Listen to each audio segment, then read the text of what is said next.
మీరు పెట్టింది 594 కోట్లు.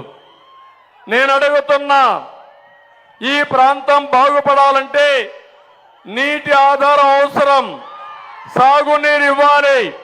ఇవ్వాలనా లేదా తమ్ముళ్ళు అని మిమ్మల్ని అడుగుతున్నా.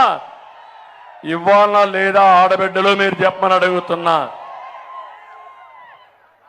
అందుకే ఈయన వంగి మాగదులున్నారు, అడ్వైజర్స్ అనే పేర్లు పెట్టాడు. సాక్షి పేపర్ ఉంది, ఆ పేరే అసాక్షి. తప్పుడు వార్తలు రాస్తూనే ఉంటుంది. కనీసం ఆ పేపర్కి కొన్ని వేల కోట్ల రూపాయలు అడ్వర్టైజ్మెంట్లు ఇచ్చారు. వీళ్ళ యొక్క అడ్వైజర్స్ కి కనీసం 100 కోట్ల రూపాయలు దోచిపెట్టారు, 1000 కోట్ల దగ్గర. నేను అడుగుతున్నా, ఈరోజు ఆ డబ్బులన్నీ ఖర్చు పెట్టుంటే ఉత్తరాంధ్ర ప్రాజెక్టులు పూర్తయ్యేటివి, మీ జీవితాల్లో వెలుగులు వచ్చేటి. అవునా కాదా తమ్ముళ్ళు? మీరే చెప్పండి. అవును అంటే గట్టిగా చప్పట్లు కూడా చెప్పండి ఎస్ అని.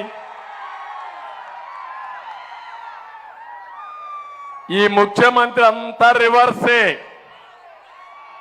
మీరు ముందుకు నడిస్తే ఆయన వెనక్కి నడుస్తాడు. మీరు ఒకటి చేస్తే దానికి ఆపోజిట్ గా చేస్తాడు. ఇప్పుడు చూడండి, రివర్స్ పాలనతో, విధ్వంస పాలనతో రాష్ట్రాన్ని భ్రష్టు పట్టించిన వ్యక్తి ఈ జగన్ రెడ్డి. ఈరోజు ఇక్కడే చూడండి, భోగాపురం ఎయిర్పోర్ట్, ఇదే జిఎంఆర్, మీ ఊరు వాడే, ఇక్కడే ఈ గడ్డ మీద పుట్టాడు జిఎంఆర్. నేను ముఖ్యమంత్రిగా ఉన్నప్పుడు హైదరాబాద్ లో ఇంటర్నేషనల్ ఎయిర్పోర్ట్ ని, శంషాబాద్ ని ఆయనకు అప్పచెప్పాను. దానికి కారణం ఒకటే, ఆయన నాకు బంధువుగా